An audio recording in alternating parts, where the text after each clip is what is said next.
While I'm a big believer in automating most things in personal finance, I also believe that what gets measured gets managed. I have an end of month routine and an end of financial quarter routine that I have used for every phase of my financial journey, from paying off $161,000 in student loan debt to investing my way to millionaire status and everything in between. In this video, I'm going to break down what I do at the end of every single month to make sure that I'm winning with money over the long term.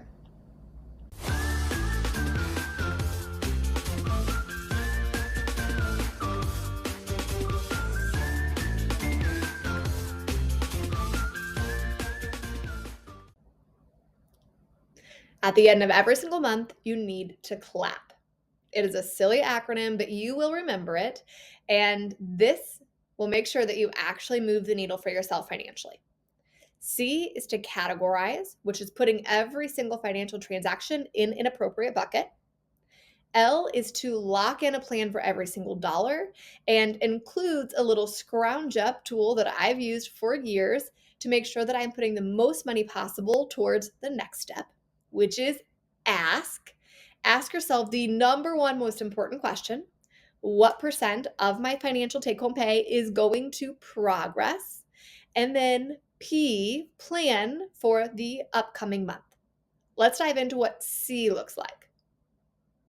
Okay, let's pretend this is your take-home budget for the month. You allocated every single transaction into a category. This is C.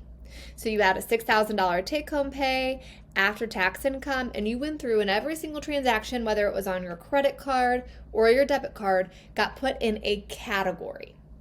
Now, you can see this person is breaking one of my cardinal rules by having a miscellaneous category, but if you're going to have a miscellaneous category, keep it like this person did and keep it small. $200 to $300 is the most that you want that category to be to prevent it from becoming a financial black hole. So as you've gone through, you've put things in specific buckets, you may be left wondering, where does my credit card payment go? Your credit card payment actually should be broken out by transaction into the appropriate categories. If you list credit card payment, $1,200 on your budget becomes useless because you have no idea where money's actually going. And one of the big tools I like to use is this column with percent of take-home pay allocated so that I can actually make change when things aren't going my way.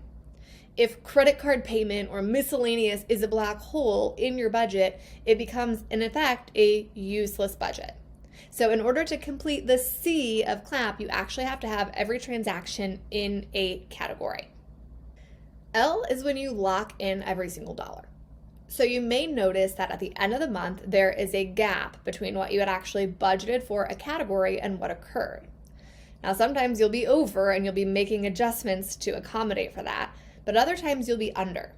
Even if it's $10, if you go through and scrounge up all those extra dollars in categories and reallocate them to financial progress, you will ensure that you get the biggest bang for your buck in the long term. Now, what's financial progress? This is a term I've coined that I've said for years because it encompasses whatever you're doing with money. Whether you're trying to pay off debt or build cash reserves or invest, looking at the percent of your income that's going towards those progress goals is the easiest way to tell if you're actually going to move the needle. If it is not 20% of your income, the progress bucket, you're never going to get there. You might get there, but you'll get there really, really slowly. So the goal, no matter what season of financial life you're in, is to get yourself positioned that 20% of your income goes to financial progress. So what is in the financial progress category? Okay, in this sample budget, there was no progress section, right? But you could create one. So progress includes extra debt payments, investments, money going to an emergency fund, money going to a sinking fund, savings, paying off debt, investing. Now, of course, for the debt piece, it does not include anything that is a minimum debt payment. That would go down here under routine expenses. What goes in the progress section is any money that you're paying in addition to minimum payments. So if you're someone who's paying off credit card debt, this should immediately tell you you should not be adding financial transactions to the card if you're trying to pay it off. It makes it very confusing when you're looking at what progress you've made versus what you're just spending. And so for that reason, stop using the card if you're trying to pay it off. When you take a look at everything in this green section here, that should be 20% of your income. Now, if you want to be awesome, it can be 20% of take home. Then if you're just like, okay, here, I'm trying to meet the minimum standard, you could use 20% of gross. Either way, 20% of income going to financial progress. Okay, now you have done the C, categorize transactions. L, lock in every dollar. A, ask yourself the most important question, what percent went to financial progress? And now you P, you plan for the month coming up. For me, this involves looking at my calendar so that I know I have money allocated for the gift for the bridal shower or a travel fund set aside for the upcoming weekend getaway.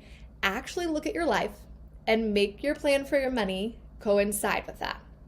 Super simple. CLAP should take you 30 minutes tops once you get into a solid routine.